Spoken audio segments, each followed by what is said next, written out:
గురుగారు ఇప్పుడు నరదృష్టికి నల్లరాయి కూడా పగిలిపోతుంది అంటారు కదా, వాస్తవమేనంటారా ఇది? వాస్తవం తల్లి. నరకన్ను పడితే నల్లరాయి కూడా బద్దలవుతుంది. ఒక్క నర ప్రభావం వల్ల మనిషిలో ఉండవలసిన పంచభక్ష పరవర్ణాలు మనం భోంచేసిన ఆ మనిషి నానా అవస్థలకు గురవుతాడు నరసూపు పడితే. అలాంటి దృష్టి లేకోకుండా మన తాతలు, తండ్రులు, పూర్వీకులు, అవ్వలు వాళ్ళకి సమస్య దిష్టి తగలకోకుండా ఒక నిమ్మకాయని తిప్పేయటం కానీ, అన్నం తిప్పేయటం కానీ, మన ఇంటి మీద ఇప్పుడు ప్రస్తుతానికి మనం చాలా ఇండ్లు చూసి ఉంటుంటాం. ప్రతి ఇంటికి ఒక గుమ్మడికాయ, కలమంద కానీ, ప్రతి ఇంటికి దృష్టి తగలకోకుండే ముందు చేసే వస్తువు గుమ్మడికాయని మనం కట్టడం. దృష్టి అనేది నరసూపు అనేది చాలా పెద్దది. అన్నిటికంటే నర ప్రభావం. ఈ నర ప్రభావం వల్ల దృష్టి రూపేణ ఏ విధంగా ఉన్నా మనం తనకు అన్ని విధాలుగా సరిచేయాలి. దృష్టి రూపేణ ప్రభావితం అయిపోతే ఆ దృష్టి వల్ల మనిషి కొన్ని అశాంతికి గురవుతాడు. ఆ దృష్టిలో ఉండవలసిన ప్రభావం ఎలా ఉంటుందంటే తల్లి, నరదృష్టి వల్ల మనిషిలో ఉండవలసిన స్థితిగతులు కోల్పోతాడు.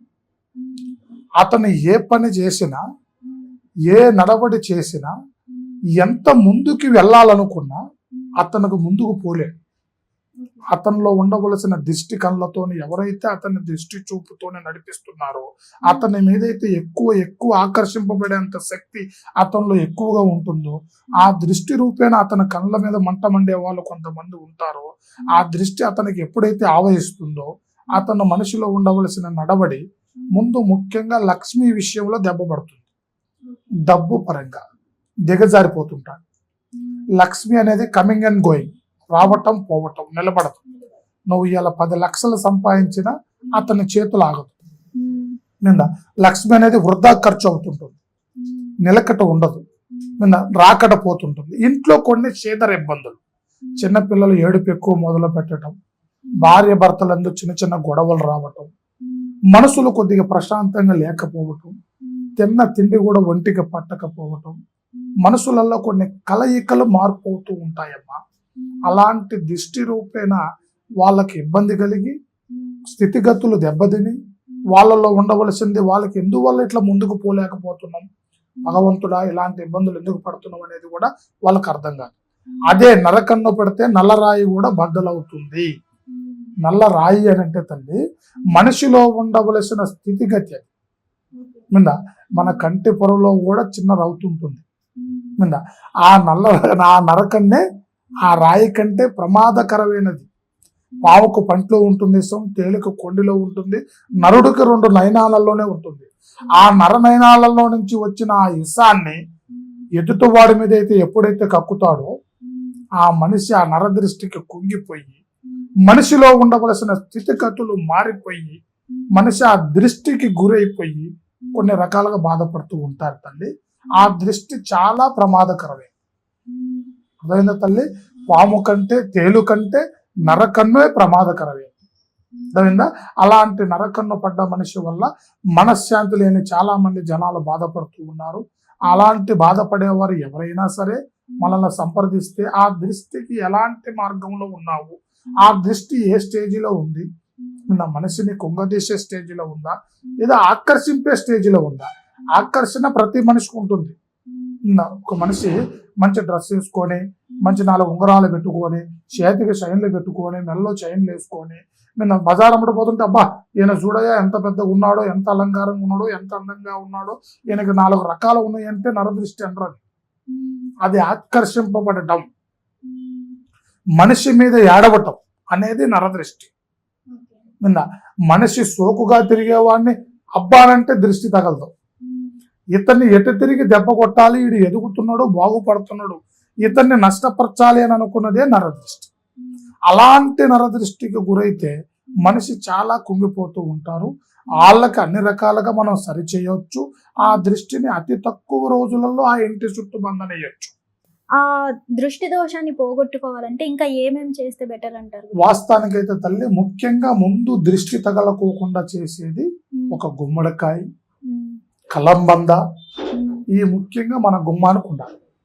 ఇంటికి దృష్టి దాటింది, మనం ఎన్ని గుమ్మడికాయలు కడుతున్నా మురిగిపోతున్నాయి, కలంబంద కూడా వాడిపోతుంది, ఆ స్టేజ్ నుంచి వేరే స్టేజ్కి వెళ్ళిపోయింది. ఎందుకంటే మనిషి దృష్టి ప్రభావం నుంచి ఆ ఇంటి సమస్య వేరే విధంగా పోతుందన్నమాట అర్థం. అలాంటి దృష్టి సమస్యలకి మనిషిని కొన్ని రకాలుగా కుదురుపరిచి ఆ ఇంటిని కొద్దిగా బంధన చేసుకోవటం చాలా మంచిది. అర్థమైందా తల్లి? అది దృష్టికి గురైపోయి మనిషి సమస్య పెరిగింది అని అన్నమాట.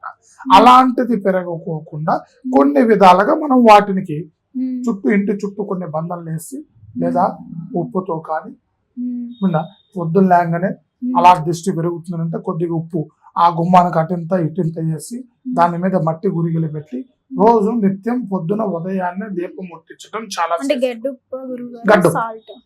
గడ్డుప్పు మెత్తుప్పు కాదు, గడ్డుప్పు వేసి గుమ్మానికి అటొకటి ఇటొకటి పెట్టి రోజు దీపం ముట్టియటం ఉదయం చాలా శ్రేయస్కరం. దానివల్ల దృష్టి ప్రభావం ఇంటి మీద ఎక్కువగా పడదు. ఇది కాకోకుండా ఆ దీపాలు పెట్టిన ఒక్క సెకండ్ ఒక నిమిషానికి ఆరిపోతున్నాయి అంటే ప్రభావం బలంగా ఉంది. ఆ ప్రభావితం అనేది కుటుంబాన్ని ఇబ్బంది చేసేది ఉంది. అంతకు మించి పెద్ద సమస్య అనిపించినప్పుడు ఖచ్చితంగా మమ్మల్ని సంబంధించాలి. ఆ దృష్టి ప్రభావితం పెరిగిపోయి మనిషిని ఎదగనివ్వదు, మనిషిని కొన్ని రకాలుగా కోల్పోనిస్తుంది. అలాంటప్పుడు వాటికి మనం కొన్ని బంధనలు చేయటం చాలా అవసరం. అది దృష్టి దోష సంబంధితమైన బంధన. ఆ నేత్ర బంధన నుంచి మనం విముక్తి అయ్యే విధంగా వాటికి సంబంధించిన కొన్ని శాంతి ప్రయోగాలు చేయాలి. వాటికి చేస్తేనే ఆ ఇంటి చుట్టూ ఆ దృష్టి ప్రభావం ఉండదు, ఆ మనసుల మీద ఆ దృష్టి ప్రభావం ఉండదు. ఆ మనసులలో ఒక మంచి మార్గాన్ని ఎన్నుకొని మంచి జీవిత బలం అనేది నడుస్తూ ఉంటుంది అనేది మన విషయం. గురుగారు, అసలు వాస్తవానికి గుమ్మడికాయ ఎప్పుడెప్పుడు మారుస్తూ ఉండాలంటారు? వాస్తవానికి అయితే తల్లి ఒక్కొక్కరు గుమ్మడికాయ కడితే దాదాపుగా 3-4 నెలలు ఉంటుంది. 3-4 నెలలు. అదే నరదృష్టి తగిలితే నరదృష్టి పడితే ఖచ్చితంగా 2-3-4 రోజులు ఎండైపోతుంది, మురిగిపోతుంది. 2-3 రోజులకే అంత డేంజర్? ఖచ్చితంగా. వారం నుంచి వారం వరకు దాన్ని మురిగిపోయి అది మొత్తానికి బ్లాస్ట్ అయిపోతుంది. మురిగిపోతాం, కాయం మురిగిపోద్ది. అలాగ దృష్టి ప్రభావం ఎక్కువైనప్పుడు ఖచ్చితంగా గుమ్మడికాయ మురిగిపోతుంది. మురిగిపోవటం, వాడిపోవటం, ఏదో ఒక డిప్రెషన్ దాంట్లో కనబడిపోతుంది ఇంట్లో. గుమ్మడికాయ ప్రభావం అలా ఉంటుంది. మనిషి ప్రభావం అయితే దృష్టి ప్రభావం ఎక్కువైంది అని అంటే ధన రూపేణా నష్టం, ఏది చేసినా అందకపోవటం, మనసులలో కొన్ని అటంకులు నడవటం, ఒకదానికి ఒకటి కుదురు లేకపోవటం, ఇది కొన్ని రకాలుగా జరిగే సమస్య. అంటే కొంతమంది డైరెక్ట్ మనకి నరదృష్టి అని గుర్తింపు చేసుకోకుండా ఇంకేదో జరిగిపోయింది అనుకుని ఎక్కడెక్కడికో తిరుగుతూ ఉంటారు. వాస్తవం. మరి వాటిని ఎలా పరిష్కరించాలంటారు? వాస్తవానికి అయితే తల్లి దానికి చిన్నది పరిష్కారం. నరదృష్టి ఉంది అనేది తెలుసుకోవటానికి మనకు ముందు గుమ్మడికాయ ప్రభావం, 2 కల్లుప్పు దీపం, ఈ రెండింటిని పెడితే ఖచ్చితంగా అర్థమైపోతుంది. ఆ దీపం ఎంతసేపు ఆగుతుంది, గట్టంగా ఆరిపోతుందా లేదా ఎలుగుతుందా, అది తెలుసుకోవటం ముఖ్యం. గుమ్మడికాయ కడితే 2 రోజులలో మురిగిపోతుంది, ఇది తెలుసుకోవటం ముఖ్యం. మనం చేసే పని ఈ రెండిట్లో నుంచి ప్రభావితం కనబడటం లేదు. మనం ఇంతకు ముందు ఎలా నడుస్తున్నాం, ఇప్పుడు మన నడవడి ఎలా ఉంది, ఆ నడవడిలో ఎంత ఇబ్బంది కలుగుతుంది అనేది తెలుసుకోవటం ముఖ్యం. ధన్యవాదాలు. శుభం భూయాత్. హిట్ టీవీ యాప్, ఇందులో short news, live news, entertainment shows, movies, digital magazines తో పాటు మీ జిల్లా వార్తలను కూడా ఫ్రీగా చూడొచ్చు. ఇంకెందుకు ఆలస్యం, వెంటనే హిట్ టీవీ యాప్ ని డౌన్లోడ్ చేసుకుని ఫ్రీగా ఎంటర్టైన్మెంట్ పొందండి. Hit TV app. Hit TV app. Please download hit TV app. Hit TV app ని ఫ్రీగా డౌన్లోడ్ చేసుకుని ఎంజాయ్ చేయండి. మీకు నచ్చిన ఎంటర్టైన్మెంట్ కోసం హిట్ టీవీ యాప్ ని ఫ్రీగా డౌన్లోడ్ చేసుకుని ఎంజాయ్ చేయండి. హిట్ టీవీ యాప్ ని డౌన్లోడ్ చేసుకుని ఆస్వాదించండి, ఆశీర్వదించండి. ఇంతమంది సెలబ్రిటీలు హిట్ టీవీ యాప్ ని డౌన్లోడ్ చేసుకోండి అని చెప్తున్నారంటే ఎంత మంచి యాప్ ఆలోచించండి. అమెరికా అమెరికా అమెరికా అమెరికాలో చదవాలనుకునే వాళ్ళకి విశ్వసనీయమైన పేరు మన శౌర్య కన్సల్టెన్సీ. UK లో 1 year masters. UK లో 1 year masters. 2 years work permit up to 5 years visa. Contact Saurya Consultancy. Contact 89851 89851.